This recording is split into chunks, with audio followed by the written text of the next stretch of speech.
오늘 예배 드리는 가운데 성령께서 우리에게 은혜와 은총을 베풀어 주실 줄 믿습니다. 우리 안에 아예 성령께서 우리가 이제 우리는 하나님의 은혜가 아니면은 성령으로 거듭나지 않으면은 중생하지 않으면 하나님의 나라에 갈 수도 없고 하나님 나라를 볼 수도 없고 예수 그리스도를 우리가 믿는다는 것 자체가 대단한 거예요. 보면은 그러니까 이제 첫째 아담은 마귀가 아주 세게 나오지 않습니까? 네가 하나님이 돼, 네가 하나님이 되는 게 낫지. 뭐 네가 피조물 하려고 그래. 이게 마귀가 이 피조물들을 첫 아담을 유혹하는 거예요. 그 유혹에 넘어가게 되죠. 그래서 그를 소위 말해서 신학에서 이제 행위 언약이라고 그래요. 이렇게 하나님 말씀을 듣지 않으면 죽임을 당하게 되고 쫓김을 당하게 되고 그로 끝나지 않고 둘째 아담 예수 그리스도 하나님께서 하나님 아드님 되는 예수 그리스도하고의 약속이 뭐냐면 그래도 이 피조물들을 가만 내버려 두면 안 되지. 여러든지 간에 그를 구원해야 되지 않겠느냐. 구원의 언약이 아니겠습니까? 그리고 삼일째 하나님께서 은혜로 우리가 은혜로 구원을 받는 거예요. 우리가 도 닦기 위해서 교회 나오는 게 아닙니다. 많은 분들이 도를 닦듯이 말이에요. 이거는 이방신들 우상 숭배하는 사람들이 하는 거지 우리는 은혜로 구원을 받는 거예요. 은혜로 살아가는 거예요. 우리가 계속 도 닦는 식으로 하게 되면 자기가 나중에는 결국 하나님이 된다는 거죠. 그래서 예수님도 우려하는 것이 뭐냐면 마지막 때가 되면은 어떤 현상이 일어날 겁니까? 종말 시대가 되면은 여기저기에서 자기가 구세주라고 하는 한마디로 자기가 하나님이라는 거죠. 보면 우리는 하나님이 될 수도 없어요. 그런데 속는 그런 사람이 어디 있겠습니까? 그런데 가만히 들여다보니까는 이게 자기가 하나님이라는 겁니다. 보면은 그건 잘못된 거예요. 보면 우리는 하나님의 은혜로 살아가는 거예요.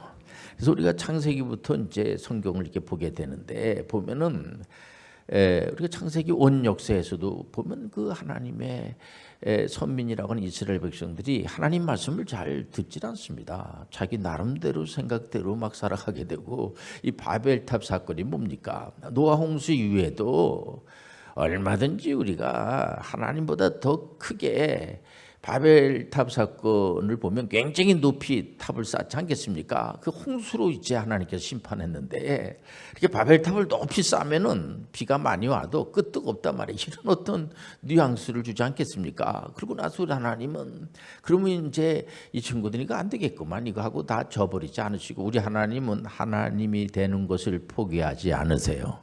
끝까지 하나님은 하나님됨을 그렇기 때문에 우리 신앙생활 하시는 분들은 안심하고 예를 들어서 아버지가 부모님이 부모됨을 포기해버리고 그러면 자녀들이 얼마나 불안하겠습니까? 우리가 믿는 하나님은 절대로 포기하지 않으세요. 전능하신 하나님, 사랑이 많으신 하나님. 그래서 우리가 이제 항상 신앙 고백할 때도 하나님의 나라가 여기 임재해 주세요. 그렇게 기도하지 않겠습니까? 보통 이제 하나님의 나라는 우리가 죽고 난 다음에 가는 곳이 하나님의 나라지. 물론 그 하나님의 나라죠. 그런데 우리가 늘 구하는 것이 뭐냐면은 얼마든지 우리가 예수님의 이름으로 구하시길 바랍니다. 하나님의 나라가 임하는 거죠. 보면 그러니까 이게 뭐 굉장한 거예요. 그래서 예수님이 사망 권세를 물리치고 이제 부활 승천하셔서 하나님 우편에서 우리를 위해서 이제 중보기도 하지 않겠습니까? 근데 예수님이 공생의 기간 동안에 제자들을 가리키면서 내 이름으로 예수님이 기도한 대로 예수님이 하나님께 아버지라고 이렇게 고백하지 않았겠습니까? 그래서 신성모독죄로 물려서 예수님께서 곤욕을 치르게 되고 한 것도 우리가 깊이 생각해 볼 필요가 있어요. 우리도 예수님의 이름으로 얼마든지 예수님의 이름으로 중보기도 할 수가 있는 거예요. 할렐루야. 자기 이름으로 기도하지 않죠. 그러다 이렇게 보면은 우리가 창세기에서부터 출애굽기, 레위기, 민수기, 신명기에서 모세오경을 통하여서 모세라는 분이 이제 하나님께서 기쁘신 뜻으로 선택해서 자기 백성들을 해방시키고 이제 이스라엘 백성들이 여러분들 잘 알다시피 애굽에서 노예 생활하니까 해방시켜서 가나안 땅까지 가는, 하나님께서 원하는, 하나님을 부르짖지 않고서는 살 수 없는 가나안 땅까지 가라고 하는 이제 아브라함에게, 믿음의 조상 아브라함에게 이제 명령했던 것을 이제 모세가 이제 그걸 완성해야 되는데 뭐 백성들이 그냥 원망하고 덤비고 막 이러다 보니까 결국은 여호수아가 가나안 땅을 점령하지 않겠습니까? 그래서 우리가 역사서가 이제 시작이 되는 게 여호수아서인데, 가나안 땅을 완벽하게 정복하고 나서 여호수아가 뭐라고 하냐면은 백성들을 모아다 놓고 당신들 만약에 하나님의 말씀을 순종하지 않으면 이 땅 도로 다 뺏겨. 그러니까 조심해야지 돼. 여러분들 생사복은 하나님이 하시고 하나님은 여러분들 모든 곳에 하나님이에요. 근데 이 친구들이 처음에 하나님을 잘 이렇게 섬기고 하는 것처럼 이렇게 하다가 이 사사 시대를 맞이하면서 하나님이 그 사사를 보내죠. 그때마다 이제 은혜로 그것도 사랑하시기 때문에, 근데도 말을 잘 듣지 않습니다. 그래서 나중에 사사기 마지막 장절에 보면은 이때 그 사람들은 자기 생각대로 자기가 옳다고 생각하면은 그냥 그게 옳은 거예요. 하나님의 말씀이, 우리가 이 말씀을 그냥 그대로 하나님 말씀으로 받아들이는 거예요. 하나님 말씀만이 옳은 거야. 내 생각에다 맞추는 것이 아니고요. 우리가 항상 하나님 말씀에서 해답을 찾고 가게 되는데, 이 사사기 때부터 이제 고장나기 시작을 해가지고 우리가 이제 이 왕정 시대가 이제 시작이 되면서 말라기까지 보면은 이렇게 시원한 게 별로 없어요. 그래서 다윗 정도가 이제, 다윗은 정말 고백을 할 때 많은 왕이 한 42명 되지만은 다윗처럼 원색적으로 하나님을 향해서 사랑 고백을 하는, 이게 사랑 고백이 다른 것이 아니라 보통 이제 내가 하나님을 사랑합니다, 이 고백이 이렇게 힘든 거예요. 이 하나님의 선민인 이스라엘 그 백성들이, 왕들도 말해 보면 우상을 만들어 놓고 이게 하나님이라고 놀려대지는 않나. 근데 다윗은 나의 힘이 되신 여호와여 내가 하나님을 사랑합니다. 이게 사랑 고백이에요. 이 사랑 고백이 이렇게 힘듭니까? 나는 하나님을 사랑합니다. 이거를 다윗, 참 시원하죠. 다윗은 죄를, 정말 엄청난 많은 죄를 짓고 많은 사람을 죽이고 뭐 이렇게 끔찍한 죄를 진 다윗이지만은 그저 하나님 앞에 회개하고, 우리는 하나님 앞에 갈 때까지 계속해서 완전한 분은 하나도 없습니다. 의인은 하나도 없어요. 의인은 없기 때문에 예수 그리스도의 의를 힘입어서 우리는 의롭다라고 하는 칭의, 우리 하나님께서 인정해 주는 거예요.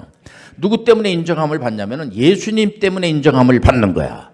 이걸 철저하게 우리가 이렇게 명심을 해야 돼. 그래서 모든 찬양의 중심에는 예수 그리스도가 있어요. 예수 그리스도만이 구세주예요. 예수 그리스도만이 메시아예요. 예수 그리스도만이 소망이에요. 예수 그리스도만이 사랑이에요. 희락과 화평이 넘치는 거야. 우리가 하나님의 나라가 여기 임재해 주세요. 그게 뭡니까? 의와 희락과 화평이야. 굉장히 고상한 기도를 예수님의 이름으로 우리가 기도하게 되는 겁니다. 어떤 지엽적이고 좀 초라한 기도의 내용이 아니고요. 보면 정말 수준이 있는, 그러면서 이 사사기 다음에 룻기가 나옵니다. 룻이라고 하는 여인이 나오는데, 룻이라고 하는 이제 여인은 정말 사막의 오아시스 같은, 오늘 설교의 제목이 사막의 오아시스인데, 사막에서 여러분들 정말 힘들지 않습니까? 물도 없고 풀 한 폭이 없는데 물이 있고 거기에 풀이 있고 막 그런 이제 그런 오아시스라고 하지 않겠습니까? 저도 이제 사막에 있는 데서 일을 해봐서 아는데, 젊은 날에 정말 오아시스를 만나게 되면은 정말 기분이 너무 좋고, 이 룻이라고 하는 여인은 그 당시 사사 시대 때의 실제적인 이제 사건의 그 스토리가 아니겠습니까?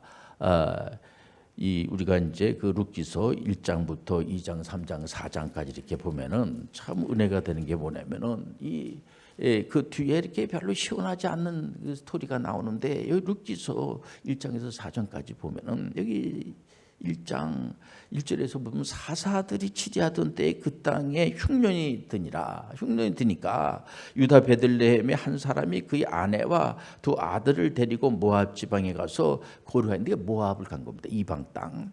모압에 이제 모압 땅으로 엘리멜렉이라고 하는 분이 그 나오미하고 또 자녀들 이 말론과 기론을 데리고 이제 가게 되죠. 거기 가서 집에 가서 거류하는데 그 사람의 이름은 엘리멜렉이요, 그의 아내의 이름은 나오미요, 그의 두 아들의 이름은 말론과 기론이니 유다 베들레헴 에브라 사람들이더라. 그러니까 예수님께서 유다 베들레헴에서 탄생되지 않겠습니까? 근데 그들이 모압 지방에 들어가서 거기 사는데 나오미의 그 이제 남편 되는 엘리멜렉이 죽습니다. 죽고 난 다음에 그 아드님 되는 이제 말론과 기론이 결혼하고 난 다음에 그 결혼해서 그 며느리가 오르바하고 누시 아니겠습니까? 이방 여인입니다. 근데 다 죽어버리니까 남편도 죽고 나오미는 이제 아드님 2명 말론과 기론도 죽어버리고 이러니까 그 며느님들에 대해서도 미안하기도 하고 이방 땅에 지금 이제 먹고 살기 위해서 이방 땅에 온 겁니다. 왜냐하면 베들레헴에 흉년이 들어서 더 이상 살 수가 없으니까 그 이방 땅에 와가지고 온갖 고생을 하게 되는 겁니다. 고생 중에서 죽임을 당한다고 하는 배우자의 죽음, 또 자녀들의 죽음, 이건 엄청난 충격입니다. 그래서 그 말론과 기론이 죽고 나서 며느님 무슨 죄입니까? 그 오르바에게 이제 근데 소문을 들으니까 베들레헴에 다시 이제 경기가 좋아졌다는 얘기도 이제 들리게 되고 거기 더 이상 있을 수가 없죠. 있을 필요도 없고 남편도 죽었지. 아드님도 죽었지. 더 이상 있을 필요가 없죠. 그래서 며느님들한테 너희들은 이제 너희들 갈 길로 그냥 가. 또 이방 여인들이니까 이스라엘이라고 하는 하나님 믿는, 그러니까 하나님 믿지 않는 이제 여인들하고 결혼을 시키지 않겠습니까? 오르바도 그렇고 룻도 그렇고. 근데 오르바는 이제 따라오질 않고 룻은 그 16절과 17절에 보니까 룻이 이르되 내게 어머니를 떠나며 어머니를 따르지 말고 돌아가라. 강권하지 마옵소서. 어머니께서 가시는 곳에 나도 가고 어머니께서 머무시는 곳에서 나도 머물겠나이다. 어머니의 백성이 나의 백성이 되고 어머니의 하나님이 나의 하나님이 되시리니 어머니께서 죽으시는 곳에서 나도 죽어 거기 묻힐 것이라. 만일 내가 죽는 일 외에 어머니를 떠나면 여호와께서 내게 벌을 내리시고 더 내리시기를 원하나이다 하는지라. 그러니까 룻이라고 하는 여인은 정말 사막에 와 있어요. 전혀 하나님을 믿을 수 있는 그런 사람이 아닌데요. 하나님의 선민이라고 하는 이스라엘 백성들도 하나님을 잘 믿지 않고 우상 앞에 가서 절하고 막 대들고 덤비고 원망하고 이거 뭐 아주 다반사입니다, 이 사람들이. 그런데 이방 여인인 룻이 말이에요. 그것도 남편까지 죽었어요. 그럼 자기 그 갈 길로 가면 되는 겁니다. 근데 여기에서 뭐 시어머니를 참 내가 공양해야지 되겠다 그런 의도도 있겠습니다만은 여기에 하나님에 대한 그 삼위일체 하나님에 대한 이제 그 스토리가 나오는 거예요. 하나님에 대한. 이 룻이라는 여인이 이방 여인입니다. 이런 걸 보면 우리 하나님은 이스라엘의 하나님만이 아니에요. 하나님 모든 자의 하나님이야. 벌써 구약에 이방인인 그 룻이 그런 여인인데도 불구하고 이 여인이 이제 어머니 따라가지고 시어머니 따라가지고 이제 이스라엘에 오지 않았겠습니까? 그 스토리 내용이 뭐냐면 여러분들 잘 알다시피 그 보아스라고 하는 이제 돈 많은 분을 만나가지고 이제 재혼을 하게 되죠. 결혼을 하게 됩니다. 보아스가 누구냐면은 살몬의 아드님이야. 살몬은 여러분들 잘 아시는 여호수아서를 보면은 가나안 땅을 정복할 때 가나안 땅의 그 기생 랍, 정탐꾼을 숨겨둔 기생 랍이 그 살몬이라고 하는 그 당시에 이제 정탐꾼의 유다 족속인 살몬이 랍하고 눈이 맞아가지고 결혼하게 되는데 큰 공을 세웠다 그래가지고 여호수아가 많은 재산을 준 것 같아요. 그러다 보니까는 그 아드님 되는 보아스가 큰 부자입니다. 그 부자하고 이제 결혼하고 나서, 그러니까 보아스의 그 보아스하고 이 룻하고의 사이에서 난 분이 오벳이잖아요. 오벳. 그러니까 나오미 그 오. 그래서 오벳. 그러니까는 그 묘한 겁니다. 이게 이방 사람들도 하나님이 사용하시는 거예요. 얼마든지 믿는 자의 하나님이야. 하나님, 내가 여기 있나이다. 나를 사용하여 주옵소서. 하나님은 절대로 예면하지 않으시고요. 보면은 그래서 오벳이 누구의 아버지냐면은 이새의 아버지랍니다. 이새가 누굽니까? 다윗의 아버님이잖아요. 그러니까는 다윗을 통하여서 예수 그리스도가 탄생되는 거예요. 근데 그 중에 룻이라고 하는 여인이 이방 여인인데, 하나님의 선민이라고 하는 그런 이스라엘 백성들도 하나님을 그냥 원망하고 이방신 앞에 가서 절하고, 이 사람들은 당연히 이방신 앞에 가서 절하고 이럴 사람들인데도 불구하고, 도 닦고 뭐 그럴 사람들인데도 불구하고, 그걸 안 하고 룻이라고 하는 여인은 하나님의 그 예수 그리스도의 구세주의 계보를 잇는 엄청난 그런 축복의 길로 들어가는 걸 볼 수가 있지 않습니까? 우리가 1517년에 마린 루터가 종교 개혁을 하는 것은 다른 것이 아니라 이 하나님의 말씀대로 살아야 된다는 거예요. 하나님 말씀 아닌 방법으로 살면 안 된다는 거예요.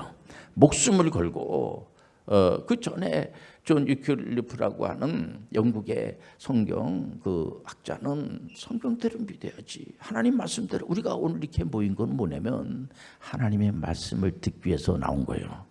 하나님 말씀을 후손들에게 전수하는 거예요.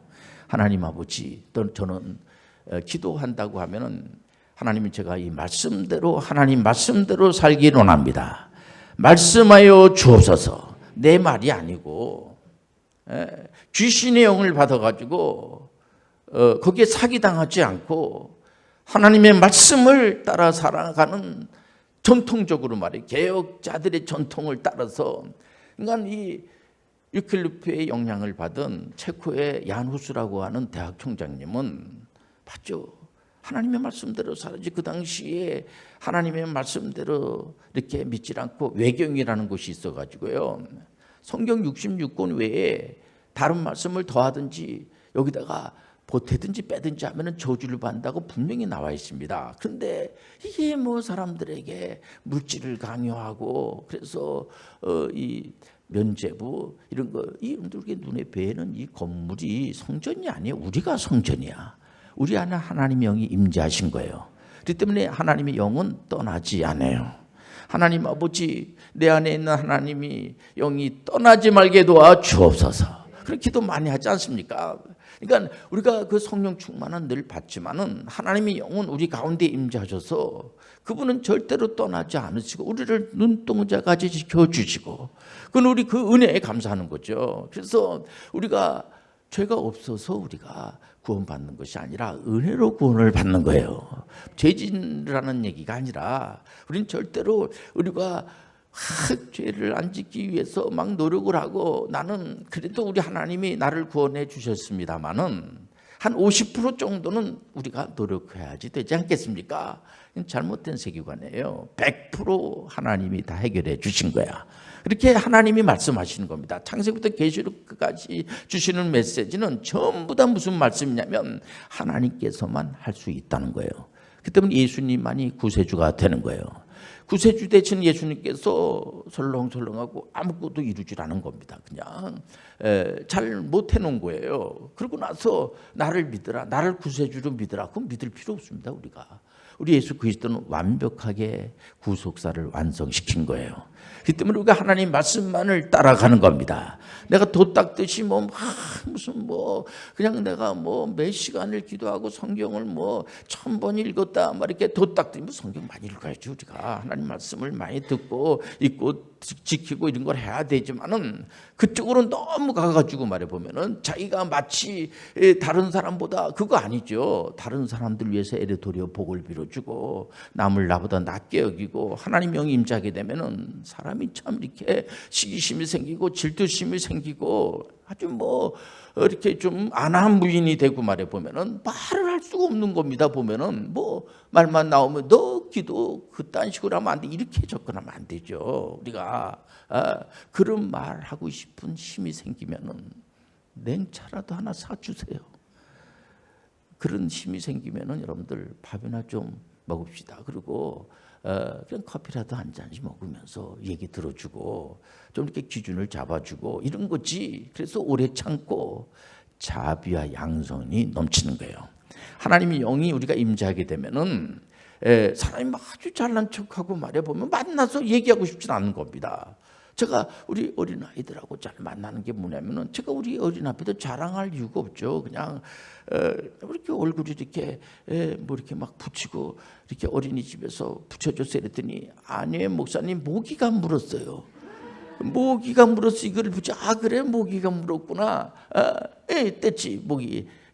그러면서 이렇게 친구처럼 말이에요. 얼마나 좋습니까? 충성과 온유와 절제가 넘치고 얼마든지 하나님의 영이 임재하게 되면요 다른 게 아니에요. 보면 내가 너보다 다르니까 얘 다 지옥 갈 놈들 뭐 이러고 말해, 그런 게 아니죠. 보면 물론 예수님을 믿어야지 구원을 받는 거예요.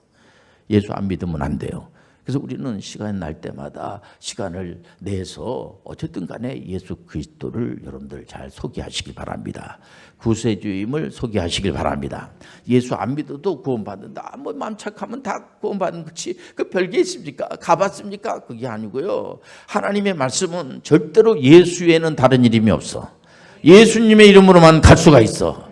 이 말씀을 여러분들 진리이기 때문에 그 진리를 위해서 칼빈 선생님은 목숨을 걸고 말해보면 멋있지 않습니까? 제빙글리라든가 존 낙스나 이런 분들이 실제적인 분들이에요. 보면 역사에 다 나이고 존 낙스는 아예 스코틀랜드를 장로교 아예 하나님의 나라로 드리는 것을 두려워하지 않고 말이에요. 구른투비라고 하는 분은 아예 목사님인데 덴마크에 직급해 가지고 나라의 아버지라고 할 정도로까지 그 덴마크의 구른투비가 아주 무례하고 나라 사람들을 완전히 힘들게 하고 그러면은 흑부라고 하겠어요. 보면은 모든 사람들이 다 존경하고. 왜? 하나님 말씀대로 하니까. 그분은 루터파 목사님인데 마르틴 루터의 영향을 받아서 그때 마르틴 루터가 사람이 죽으면은 이제 50%는 우리가 이제 담당을 해야 되니까 대체적으로 그렇게 되면요 천국 갈 수 있는 사람이 참 쉽지 않을 것 같아요. 보면은요. 그렇기 때문에 연옥이라고 하는 데 가가지고 연습을 많이 하고 거기에서 이제 천국으로 이제 가게 되는데 여러분들 성경에 연옥이라는 게 없어요. 여러분들 우리가 하나님이 나라가 임재하게 도와주시고 그 때문에 돈을 낸다고 그래서 연옥에서 당신의 조상이 기도를 많이 하고 돈을 드리고 하면은 그 연옥에서 천국으로 간다, 그런 거 없거든요. 그런 여러분들 그런 말에 현혹되지 마시길 바랍니다. 그 때문에 하나님의 말씀대로 믿고 나가는 거야. 얼마든지 누구든지 제가 이 하나님 말씀 가지고 얼마든지 여기서 그냥 그대로 이 말씀에 다 있으니까 이거를 가지고 뭐 다른 얘기할 필요가 없어요. 우리가 말씀대로 살아가는 거예요. 그래서 우리는 이제 끝까지 정말 하나님만 바라보고 연세가 많이 드신 분들은 나이가 이제 어린 그런 분들을 위해서 신앙의 그런 모범을 배워주고 하나님의 말씀대로 따라가는, 하나님의 말씀을 따라가는 여러분 되시길 바랍니다. 그게 바로 축복된 그런 분들이에요. 나는 길이요 진리요 생명이요. 그 말씀은 누가 한 겁니까? 예수 그리스도께서. 예수 그리스도의 이름으로 얼마든지 기도하시길 바랍니다. 어떤 분들은 이렇게 고백하는 분들이 있어요. 저는 이렇게 신앙생활하고 전도하고 예배드리고 하는 것은 다른 분들은 그냥 뭐 이런 거 해주세요 저런 거 해주세요 이런 조건부적으로 이렇게 기도하는 분들도 있겠습니다만 저는 감사해서 나 같은 이렇게 부족하고 죄 많은 인생을 구원해 준 거에 대해서 너무 감사해가지고 저는 찬양을 들어도 그래서 찬양 드리는 거고 기도하는 것도 다른 이유가 별로 없어요. 그래서 저는 이렇게 뭐 이렇게 다윗이 고백을 하지 않습니까? 여호와 하나님은요 우리에게 만족함을 주시고 나는 부족함이 하나도 없습니다. 하나님 푸른 처장으로 인도해 주시고 쉴만한 곳마다 쉬게 도와주시고 여러분들 그런 인생을 살아가시길 바랍니다.